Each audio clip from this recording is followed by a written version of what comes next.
오늘도 하나님의 크고 놀라운 은혜와 사랑이 우리 가운데 충만하게 임하기를 바랍니다. 우리 함께 서로 인사 나누겠습니다. 하나님은 살아계십니다. 하나님은 살아계십니다. 네, 우리 한 번 더 인사 나눕니다. 우리 주님 반드시 다시 오십니다. 우리 주님 반드시 다시 오십니다. 아멘. 여전히 우리가 신종 코로나19 사태로 인해서 온 성도들과 함께 모여 교회에서 예배드리지는 못하지만 또 오늘 각 가정에서 또 하나님께 예배하면서 우리가 함께 은혜 나눌 수 있다는 것을 우리가 깨달을 수 있기를 바랍니다. 오늘 함께 나눌 말씀의 제목은 죽음과 부활을 이루시다입니다. 한번 따라서 합시다. 죽음과 부활을 이루시다. 죽음과 부활을 이루시다. 우리가 계속해서 이 사순절 절기를 통해서 어떻게 보면은 하나님께서 예수 그리스도를 통해서 이 세상에 하나님의 뜻을 나타내 주시는데, 특별히 이 절기를 통해서 우리가 그 뜻이 무엇인가, 또 예수님께서 하셨던 그 길이 어떤 길인가 우리가 계속해서 쭉 생각하며 함께 말씀을 나누고 있습니다. 먼저 우리가 살펴봤던 것이 세례 받으심에 대해서, 또 시험 받으심에 대해서, 또 천국 복음을 전파하시고 가르치시고 또 고치심에 대해서, 그리고 또 천국 비유에 대해서 우리가 살펴보았습니다. 이제 오늘은 죽음과 부활을 이루시는 예수님의 말씀을 통해서 오늘 이 시대를 살아가는 우리 성도들, 또 예수님의 제자들이 어떠한 생각을 가지고 어떠한 마음의 자세를 가지고 우리에게 허락되어진 시간들을 살아내야만 하고 또 우리에게 주어진 사명을 감당해야만 할 것인가를 생각하면서 함께 은혜 나누기를 원합니다.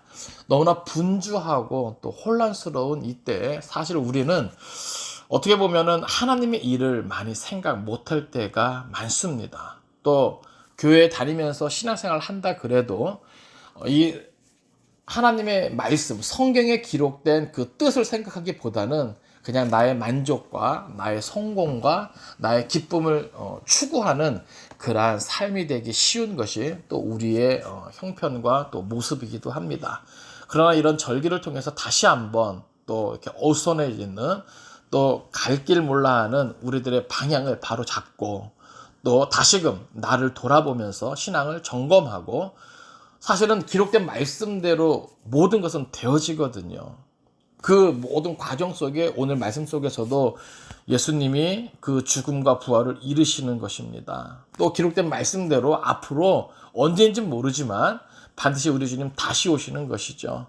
그러니까 오늘 현대인들의 삶이 너무나 이 말씀과 벗어난 삶이 많기 때문에 목회자들도 또 성도들도 사실은 그러면 안 되거든요. 그래서 이런 절기를 통해서 다시 한번 우리의 신앙의 중심을 바로 잡고 우리가 하나님의 뜻을 생각하면서 반드시 이루어질 수밖에 없는 그것들을 마음에 품으면서 오늘 시대를 살아갈 수 있기를 간절히 바랍니다.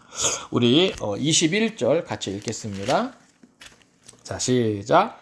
이때로부터 예수 그리스도께서 자기가 예루살렘에 올라가 장로들과 대제사장들과 서기관들에게 많은 고난을 받고 죽임을 당하고 제3일에 살아나야 할 것을 제자들에게 비로소 나타내시니. 아멘. 오늘 우리가 읽지는 않았지만 오늘 본문 앞에는 우리가 너무나 잘 아는 그런 내용이 나옵니다. 가이사라 빌립보 지방에 이르러서 예수님은 제자들에게 묻습니다. 사람들이 인자를 누구라 하느냐? 그때 베드로의 유명한 신앙 고백이 있죠. 주는 그리스도시요 살아계신 하나님의 아들이십니다. 예수님께서 그 베드로의 신앙 고백을 칭찬해 주십니다. 그리고 이제 자신이 어떻게 보면은 베드로가 그것을 다 하나님의 뜻, 계획, 섭리를 이해하고 고백한 것이 아니거든요, 사실은. 뒤에 이제 그런 나타나는 일들을 보면. 그러니까 하나님께서 베드로에게 그것을 알게 하시고, 베드로는 그것을 뭐예요? 입을 열어 그냥 고백한 것이에요. 어찌됐건, 베드로의 그 고백 때문에 예수님의 그 메시아 되심이 드러났거든요. 그러니까 바로 그것을 말해요. 여기서 말하는 이때로부터라는 것은 바로 그때로부터라는 것을 강조하고 있어요. 그러니까 이전까지는 예수님이 세례 받으시고 또 시험 받으시고 또 천국 복음 또 가르치시고 전파하시는 그 고치시는 그런 모든 사역 속에 사실은 그런 일을 사역을 감당하면서도 뭐예요? 바로 이 죽으심과 부활에 대해서 언급을 안 하셨어요. 그러나 이 가이사라 빌립보 지방에서 베드로의 신앙 고백 이후에 비로소 이때로부터 바로 그때로부터 이것이 좀 더 강조되는 거죠. 그러니까 하나님의 그 일하심은요, 하나님의 정하신 때가 있다는 겁니다. 물론 그 과정까지 어떻게 보면 조금씩 엿볼 수는 있어요. 그러나 바로 정확한 그 하나님의 때, 그 카이로스의 그때부터 뭐예요? 본격적으로 이제 진행되는데 예수님께서 바로 이때부터 예수님의 그 죽으심과 부활에 대해서 이제 언급을 하시는 겁니다. 특별히 여기 살아나야 할 것에 대해 이 살아나야 할 이것은 반드시 이루어질 수밖에 없는 그러니까 기록된 말씀은요 다 반드시 이루어지는데 특별히 예수 그리스도를 통해서 이 세상을 구원하기 원하시는 하나님의 뜻 이 모든 것은요 반드시 이루어질 수밖에 없는 사건입니다. 성경은 그것을 강조하고 있는 것이죠. 그래서 특별히 이것은 신적 수동태의 형태를 갖고 있는데 이것은 하나님이 주체가 되셔서 그러니까 예수님은 뭐예요? 하나님에 의해서 죽으시고 다시 뭐예요? 반드시 살아나야만 하는 그런 과정이 있다는 것을 우리에게 알려주고 있습니다. 그래서 하나님의 섭리 안에서 되어지는 일임을 이것이 어쩌다가 우연히 어쩌다 보니까 이게 아니에요.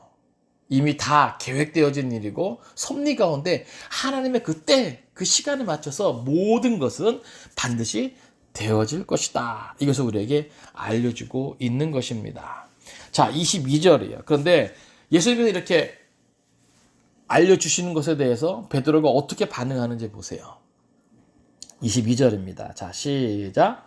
베드로가 예수를 붙들고 항변하여 이르되 주여 그리 마옵소서 이 일이 결코 죽게 미치지 아니하리이다. 아멘. 자, 보세요. 이제 예수님은 하나님의 때에 맞춰서 비로소 그 모든 것들을 뭐예요? 나타내셨다. 설명하셨다. 알게 하셨다.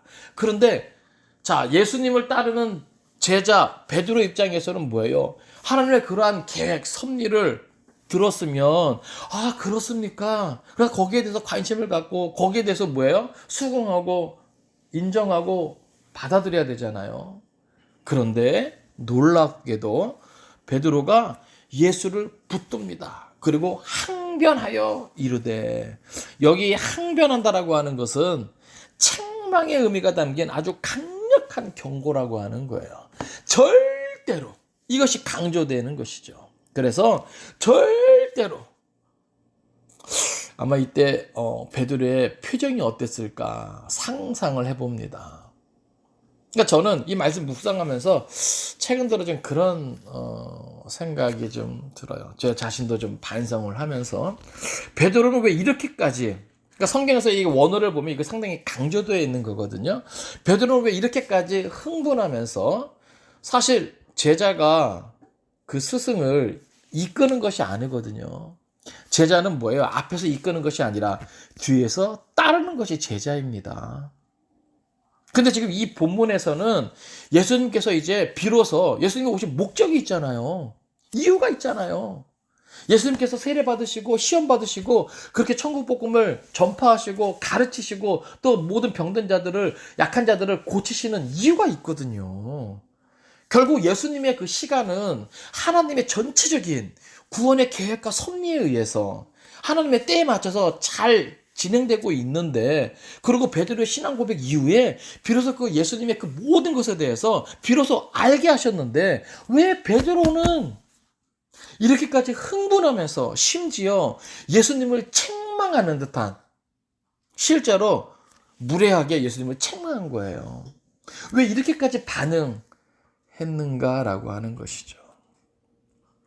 오늘날 우리가 예수님을 믿는 것 우리가 한번 생각해 볼 필요가 있습니다. 내가 예수님을 믿고 기대하는 것이 무엇인가? 내가 신앙생활을 열심히 하면서 기대하는 것이 무엇인가? 여러분 뭐예요? 여러분 스스로에게 한번 물어보세요. 나는 신앙생활하면서 내가 예수님을 잘 믿으면서 내가 얻고자 하는 것이 무엇인가 한번 생각해 보세요. 대부분의 사람들이 뭐예요? 쉽게 말하면 행복한 삶, 편안한 삶. 그렇지 않습니까? 그래서 뒤에 나오지만 예수님은 그것을 다 사람의 일이라 이렇게 말씀해 주세요. 그러니까 오늘 이 말씀을 제가 대하면서 제 자신이 좀 부끄러워지더라고요. 만일 나도 이 당시 이 시점에서 예수님께서 그렇게 알게 하셨을 때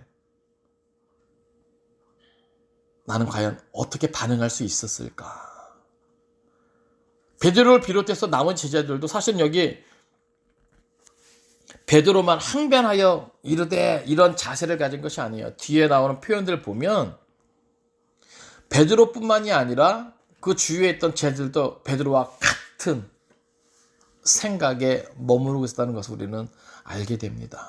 그러니까 결국 예수님을 따른 지금 제자들의 모든 마음, 모든 생각은 다 어디에 묶여 있어요? 사람의 일에 묶여 있는 거예요.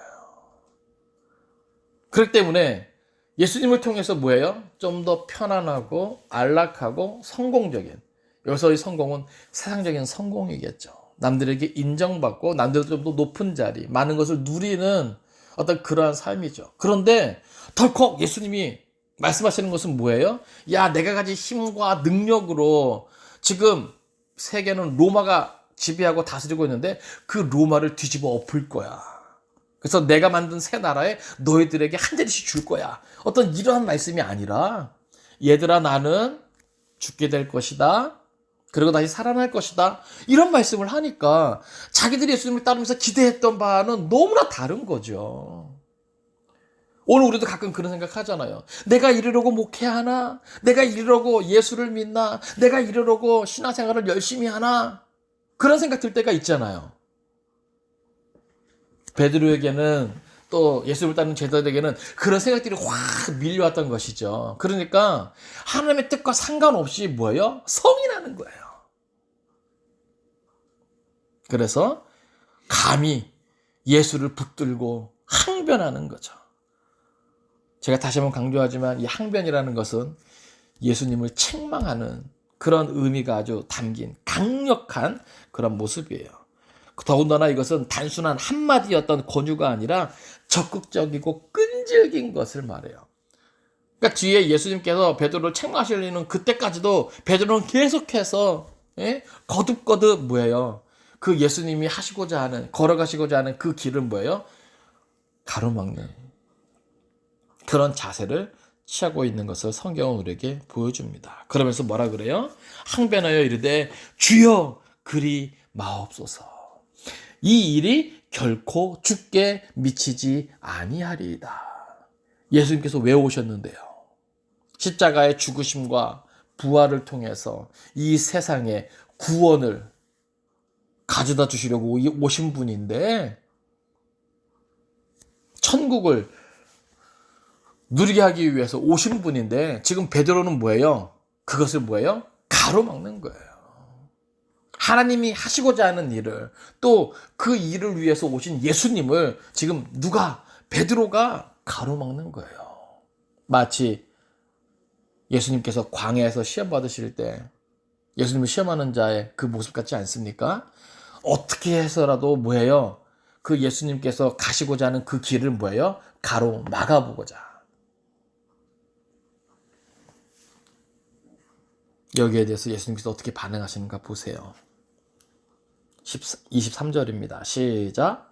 예수께서 돌이키시며 베드로에게 이르시되 사단아 내 뒤로 물러가. 너는 나를 넘어지게 하는 자로다. 내가 하나님의 일을 생각지 아니하고 도리어 사람의 일을 생각한다 하시고. 아멘. 보세요. 예수님은요 이 땅에 오신 분명한 이유와 목적을 잊지 않고 계셨어요. 그래서 예수님께서 하나님의 때에 그것을 알게 하셨단 말이죠. 근데 그 일에 대해서 베드로가 자기를 책망하듯이 무례하게 그것을 뭐예요? 가로막으면서 결코 주께 이 일이 미치지 않겠습니다. 이렇게 말할 때 예수님은 베드로에게 뭐라고 말씀하십니까?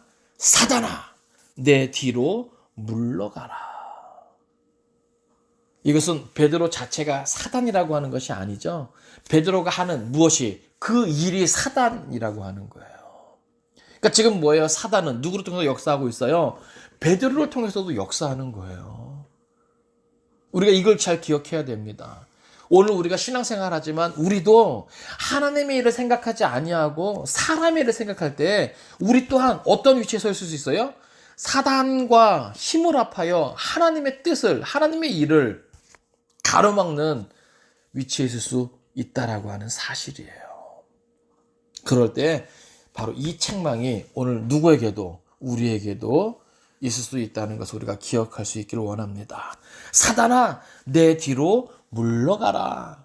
아까 말씀대로 이 표현에는요, 앞에서 예수님을 이끌면서 예수님 이쪽입니다, 이쪽입니다, 이런 것이 아니라 예수님의 뒤에서 우리는 뭐 하기만 하면 돼요? 제자는 뭐 하기만 하면 돼요? 예수님이 걸어가시는 그 길을 그냥 묵묵히 따르기만 하면 되는 거예요.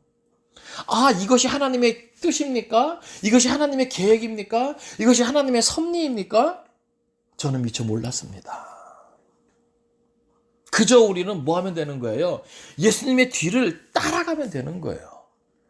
그런데 우리는요, 너무나 앞에서 예수님을 이끌려고 해요. 예수님, 이렇게 해야 제가 성공할 수 있는데요. 이렇게 해야 제 마음이 좀 편안한데요. 이렇게 해야 제 체면이 좀 서는데요. 이렇게 해야 제가 사람들 앞에서 좀 당당해지는데요. 아니요. 아니에요. 제자의 모습은, 제자의 자세는 오직 예수님의 뒤를 그저 묵묵히 따를 뿐입니다. 오히려 예수님 앞에서 예수님이 가는 길을 방해하면서 막으면서 안 돼요, 예수님. 그 길은 안 돼요. 사람의 일로 가득한, 오직 나의 행복과 나의 성공과 나의 만족으로 가득한 내 뜻, 내 고집 때문에 그 예수님의 길, 그 뜻을 가로막으면 우리도 사단과 같은 일을 하는 거예요. 그래서 예수님은 사단아, 내 뒤로 물러가라. 그래서 뭐라 그럽니까? 너는 나를 넘어지게 하는 자로다. 광야에서 마귀가, 사단이 예수님을 시험할 때 결국은 뭐예요? 그 모든 과정이 예수님을 넘어지게 하고자 하는 거거든요. 십자가를 향해 나아가지 못하도록, 예? 육체적이고 정신적이고 영적인 시험을 통해서 예수님을 넘어지게 하고자 하는 것이 사단이거든요. 근데 지금 베드로가 뭐예요? 예수님을 그렇게 넘어지게 하는 그러한 모습을 보이고 있는 것이죠. 그러면서 예수님이 뭐라 그래요? 내가 하나님의 일을 생각지 아니하고 도리어 사람의 일을 생각하는도다. 우리가 신앙생활하면서 이것이 너무 중요합니다. 우리는 늘 신앙생활하면서 뭐예요? 하나님의 일을 생각할 수 있어야 되는 것이죠. 그럼 여기서 하나님의 일이 무엇이고 사람의 일이 무엇인가 우리는 생각해야 됩니다. 지금 베드로가 하고 있는 이 일이 뭐예요? 사람의 일을 생각하는 것으로 가득 차 있기 때문에 이럴 수밖에 없다는 것이죠. 지금 베드로가 왜 그랬습니까? 좀 전까지는 예수님을 향한 위대한 신앙 고백을 해요. 위대한 칭찬을 들어요. 그랬던 베드로가 왜 지금 이 본문에서는 왜 이런 책망을 듣습니까? 다른 거 아니에요. 위대한 신앙의 고백 있었지만 그의 마음과 생각이 사람의 일로 가득할 때는 언제든지 하나님의 일을 가로막을 수 있는 위치에 설 수 있다는 사실이에요. 오늘 우리도 목사네, 사모네, 모태신앙이네 이것이 다가 아니죠. 내 마음과 내 생각이 사람의 일로 가득하면 우리는 언제든지 예수님을 넘어뜨리게 하는 하나님의 일을 그르치는 가로막는 위치에 설 수 있다는 사실입니다. 그래서 우리가 진짜 남은 인생 예수님의 길을 따라가기 위해서는 이게 제자도잖아요. 내 마음과 생각이 무엇으로 가득해야 됩니까? 하나님의 일로 가득할 수 있어야 돼요. 제가 여러 번 강조했습니다. 하나님의 일이 무엇입니까? 예수 그리스도 통한 인간 구원이거든요. 결국 뭐예요? 동정녀 탄생, 대속의 죽음, 부활, 승천, 재림, 이것이 중심이 되는 거예요. 하나님의 일에 있어 중심이 되는 거예요. 이미 뭐예요? 동정녀 탄생, 대속의 죽음, 부활, 승천은 이미 이루어졌어요. 이제 앞으로 남은 하나님의 일은 뭐예요? 재림입니다. 우리가 그 일을 온전히 믿고 바랄 수 있기를 바라요. 그러면 재림과 관련된 참 제자의 마음, 제자의 자세는 어떠한 것인가? 우리는 그것을 뭐예요? 지혜롭게 내 안에 가질 수 있어야 된다는 사실이에요. 그리고 실제 구체적인 삶의 현장에서 그러한 태도를 가질 수 있어야 한다는 것이죠. 그것이 뭐예요? 하나님의 일을 생각하는 자의, 특별히 제자의 모습이 된다는 사실이에요. 그러니까 예수님 지금 그것을 말씀해 주시는 거죠. 오늘 이 시대를 살아가는 모든 성도들, 모든 제자들, 분주하고 어렵고 힘든 이 시대에 사람의 일을 생각할 것이 아니라 하나님의 일을 생각한다면 우리의 말과 행동은 조금씩 달라져야 할 것입니다. 우리는 혹 베드로의 모습처럼 하나님의 일을 가로막는 그런 위치가 아니라 비록 힘들고 어렵지만 내 뜻을 내려놓고 포기하고 오직 하나님 뜻을 받아들이면서 묵묵히 순종할 수 있는, 주님을 뒤따를 수 있는 그러한 성도가 될 수 있기를 간절히 바랍니다. 이런 절기를 통해서 그래서 우리가 이 시대를 향한 하나님의 뜻이 무엇인가를 다시 한번 우리가 생각하는 거예요. 살펴보는 겁니다. 하나님의 일을 생각하지 아니하고 도리어 사람의 일을 생각할 때 베드로조차도 주님과 함께하는 자가 아니라 주님을 넘어뜨리는 위치에 있다고 하는 사실이죠. 오늘 우리도 마찬가지라는 사실입니다. 24절이에요. 이제 여기서부터는 예수님께서 그래서 다시 한번 참된 제자도에 대해서 알려주세요. 자, 24절입니다. 시작. 이에 예수께서 제자들에게 이르시되 누구든지 나를 따라오려거든 자기를 부인하고 자기 십자가를 지고 나를 따를 것이니라. 아멘.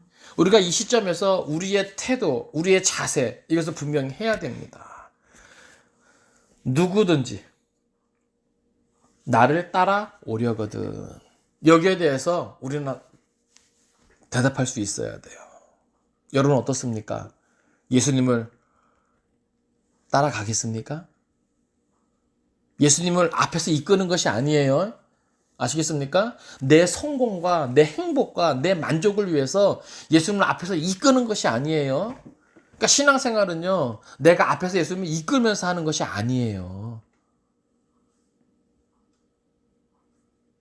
내 유익을 위해서 예수님을 이용하는 것이 아니라 말입니다.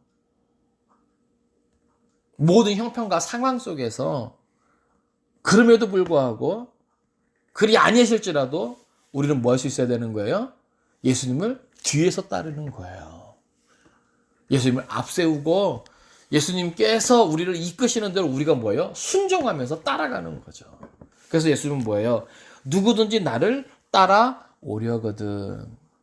여러분 이렇게 뒤에서 예수님을 따르기 원하십니까? 예?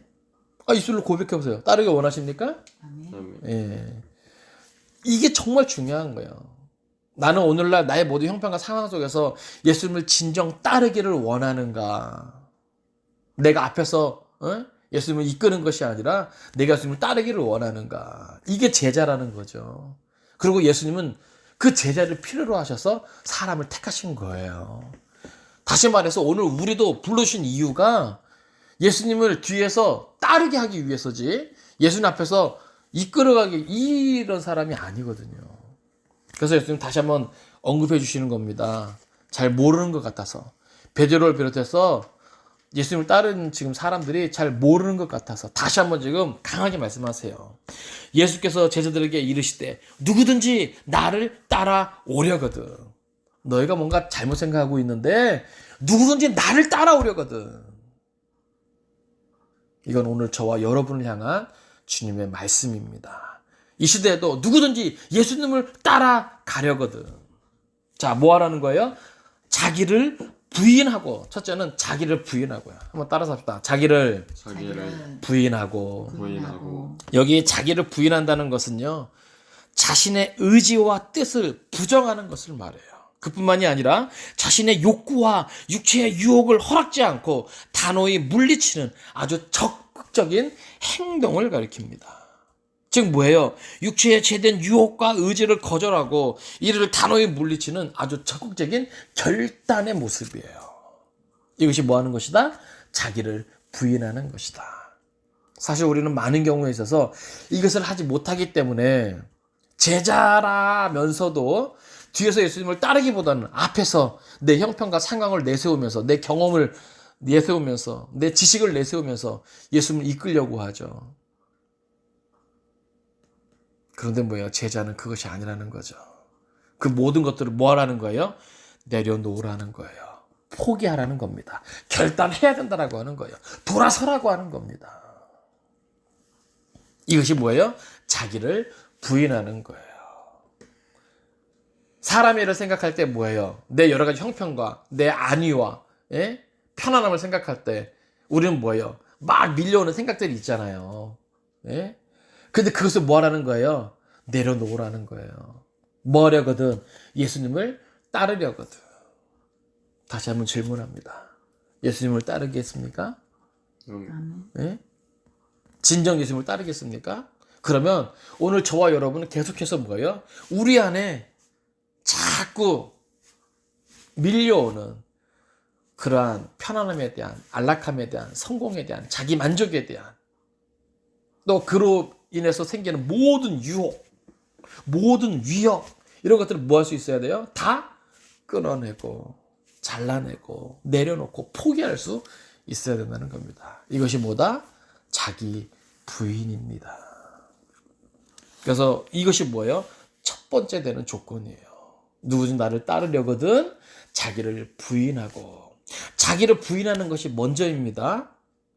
그래야 뭐 할 준비가 되는 거예요? 자기 십자가를 질 준비가 되는 거예요.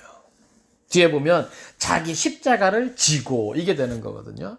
그러니까 자기를 부인하지 못하는 사람은요, 절대로 자기 십자가를 질 수가 없어요. 왜요? 자기 부인하지 않는 사람은 뭐가 있어요? 자기 생각, 자기 뜻이 남아있기 때문에 내가 왜 이렇게 해야만 해요? 이게 강하거든요. 싫어요. 나는 내가 편한 대로 신앙생활 할 거예요. 싫어요. 나는 내가 원하는 대로 할 거예요. 그런 사람이 예수님 따라서 자기 십자가를 질 수 있다고요? 어림도 없습니다. 그러니까 우리는 자꾸 성경을 보면서 예수님을 따라가는 이 제자도에 대해서 우리 깊이 생각할 수 있어요. 그것은 내가 생각하는 것은 뭐예요? 내려놓아야 되는 거예요. 끊어내는 거예요. 포기하는 거예요. 이게 쉽지가 않죠. 이렇게 해도 신앙생활 잘할 수 있을 것 같은데, 이렇게 해도 충분할 것 같은데, 아니요. 이게 참 어렵고 힘든 거예요. 어떻게 보면 베드로도 이것이 안 돼서 그렇게 무례하게 예수님을 향해서 책망하듯이 항변하면서 그리 마옵소서, 이 일이 결코 주께 미치지 아니하리다, 이렇게 될 수 있는 거죠. 그래서 자기를 부인할 수 있을 때 비로소 자기 십자가를 질 수 있는 거예요. 우리는 연약한 인간이기 때문에 그 인간의 그런 욕망, 욕구, 이런 것들을 다 누리기 원하면요, 본능적으로 십자가를 피하게 돼 있습니다. 자기 만족? 이게 안 돼요. 십자가하고 같이 갈 수가 없는 거예요. 그래서 자기를 부인하고 그때 비로소 뭐예요? 자기 십자가가 보이고 그 십자가를 뭐예요? 짊어질 수 있는 거예요. 예수님 지금 그걸 요구하시는 거예요. 그러면서 뭐 할 것이라? 나를 따를 것이니라. 그래서 마지막 때에 예수님을 따르는 자가 적다라고 하는 겁니다. 왜 그럴까요? 세상이 죄악이 관영해진다는 것은 뭐예요? 결국은 사람마다 각각 제 소견에 옳은 대로 행하는 거거든요. 신앙생활 했다는 사람, 목사, 사모, 또 모태신앙, 예? 다 뭐예요? 나름대로 자기 생각, 내가 생각해 이게 옳은 것 같은데? 이걸 내세울 때 뭐예요? 이미 내가 짊어져야 십자가는 없는 거예요. 이 정도면 충분하지 않습니까? 이게 들어가면 이미 내가 져야 할 십자가는 없는 거죠. 안 보이는 거죠. 예? 그러니까 오늘 우리는 이 사순절 절기에 정말 예수님께서 왜 이 땅에 오셔서 세례 받으시고 시험 받으시고 천국 복음을 전파하시고 가르치시고 모든 것을 고치시면서 그렇게 천국을 주시기를 원하셨던가. 우리는 생각하면서 예수님을 따른다는 것이 무엇인가, 진짜 신앙생활 하는 것이 무엇인가 다시 한번 깊이 돌아볼 수 있기를 바랍니다. 25절이에요. 시작. 누구든지 제 목숨을 구원하고자 하면 잃을 것이요 누구든지 나를 위하여 제 목숨을 잃으면 찾으리라. 아멘. 우리 26절도 같이 읽을까요? 시작. 사람이 만일 온 천하를 얻고도 제 목숨을 잃으면 무엇이 유익하리요? 사람이 무엇을 주고 제 목숨과 바꾸겠느냐? 아멘. 자, 여기 보면 이제 예수님께서 24절에서 이제 제자도에 대해서 말씀하시면서 이제 그럴 수 있는 그 이제 가치에 대해서 다시 한번 말씀해 주세요. 여러분 생각해 보세요. 현대인들이 자기 부인하는 것이 쉽습니까? 자기 십자가 지는 거 쉽습니까? 예나 지금은 이건 똑같이 어려운 거예요. 그런데 올바른 가치를 바르게 가지고 있으면 가능하다는 거예요.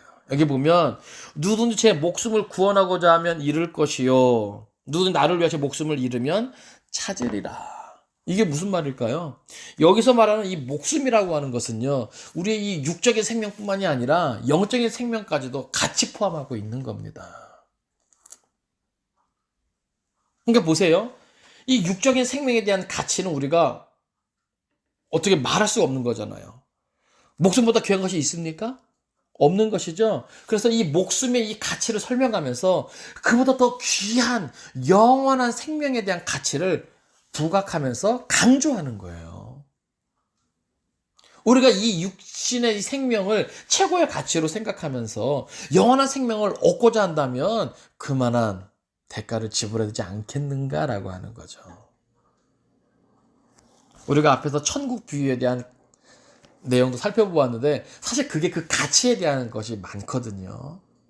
밭에 감추인 보화를 발견하고 진주를 발견하고 그 사람들은 그 가치를 알았기에 자기의 모든 소유를 다 팔잖아요. 그것을 뭐 하기 위해서? 얻기 위해서. 마찬가지입니다. 제자도도 누가 그러한 참된 제자도의 길을 걸을 수 있는가? 이 가치를 발견하고 이 가치를 깨달은 사람이에요. 자기를 부인하고 다시 십자가를 지는 건 어렵고 힘들지만 그만한 가치가 있기 때문에 나를 낮추고 나를 포기하고 나를 희생하고 심지어 여기 보면 목숨까지도 각오하면서 그렇게 할 수 있다는 것을 예수님은 말씀해 주시는 겁니다. 다시 한번 질문합니다. 여러분에게 있어서 주님을 따르는 가치가 어느 정도입니까? 천국의 가치가 어느 정도입니까? 27절입니다. 시작. 인자가 아버지의 영광으로 그 천사들과 함께 오리니 그때 각 사람이 행한 대로 갚으리라. 28절. 진실로 너희에게 이르노니 여기 서 있는 사람 중에 죽기 전에 인자가 그 왕권을 가지고 오는 것을 볼 자들도 있느니라. 아멘. 많은 사람들이 이 가치를 어려워해요. 이 가치를 발견하는 것이 쉽지 않습니다. 그런데요, 이것을 생각하면 돼요. 27절의 말씀이죠. 인자가 아버지의 영광으로 그 천사들과 함께 오리니. 뭐예요? 재림입니다. 우리가 분주하고 어렵고 힘든 이 삶 속에서 이 천국의 가치, 제자도의 가치를 내가 잘 깨닫지를 못해요. 그 가치를 제대로 매길 수가 없어요. 그런데 이 예수 그리스도의 재림이 내 안에 자리매김되어 있잖아요. 그러면 이 가치를 바로 매길 수 있습니다. 언제일지 몰라요. 그러나 그것은 뭐예요? 땡겨서 오늘이라도 우리 주님이 다시 오실 수 있다라는 이 확신을 가지면, 여러분 보세요. 예수님이 다시 오세요. 그럼 예수님께서 다시 오실 때 제자도와 천국 가치 말고 그 이상 가치 있는 것이 있을까요? 무의미한 거죠. 무의미한 거죠. 세상에서 성공하는 게 의미가 있어요? 예수님 다시 오시면? 그래야 안 그래요? 좋은 집, 좋은 차, 예? 명예, 인기? 무슨 의미가 있나요? 예수님이 다시 오시는데. 그래야 안 그래요? 그럴 때 가치의 우선순위가 바로 매겨질 수 있는 거죠. 다시 말해서 뭐예요? 하나님의 일이잖아요. 예수님이 다시 오시면. 그러니까 하나님의 일을 생각하면 우리의 가치의 우선순위가 바로 자리매김되고 참된 제자도를 걸을 수 있다는 거예요. 결국은. 그러면 누가 힘들까요? 누가 이 세상에서 신앙생활하기 힘들까요? 하나님의 일을 생각하지 않고 사람의 일을 생각하는 사람들은 순간순간 불끈불끈 베드로와 같은 반응을 볼 수 있다는 거죠. 근데 보세요. 예수님께서 다시 오실 때 뭐라 그래요? 그때 각 사람이 행한 대로 갚으리라. 여러분, 이 심판은요, 예수님의 그 갚아주심은요, 뭐한 대로예요? 뭐한 대로예요? 행한 대로. 행한 대로. 예? 내가 깨달은 대로가 아니에요. 내가 믿은 대로가 아니에요. 뭐한 대로? 행한 대로 갚아주시겠다는 거예요. 행한 대로 갚아주겠다는 거예요. 다시 말해서 제자도는요, 어떤 추상적인 것이 아니라는 거죠. 마음속에 어떤, 예? 생각 속에 어떤 이런 것이 아니라는 거죠. 내가 진짜 하나님의 일을 생각하고 있다면, 내가 정말 예수님을 따르고자 한다면 거기에만 머무르는 것이 아니라 가정에서나 일터에서나 모든 삶의 영역 속에서 그에 합당한 행함이 뒤따라야 된다는 거예요. 천국 비유에서도 그 가치를 깨달은 사람이 돌아가서 뭐 했어요? 자기의 모든 소유를 다 판 거예요. 이 판다라고 하는 것이 뭐예요? 내가 이전에 내가 가치를 매겼던 그 모든 것 있잖아요.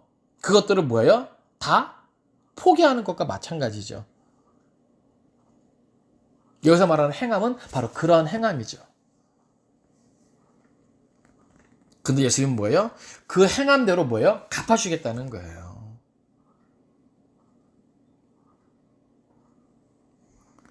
오늘 우리가 이 사순절 절기를 통해서 반드시 이루어질 수밖에 없는 하나님의 일을 실제로 내 안에 새길 수 있기를 바랍니다.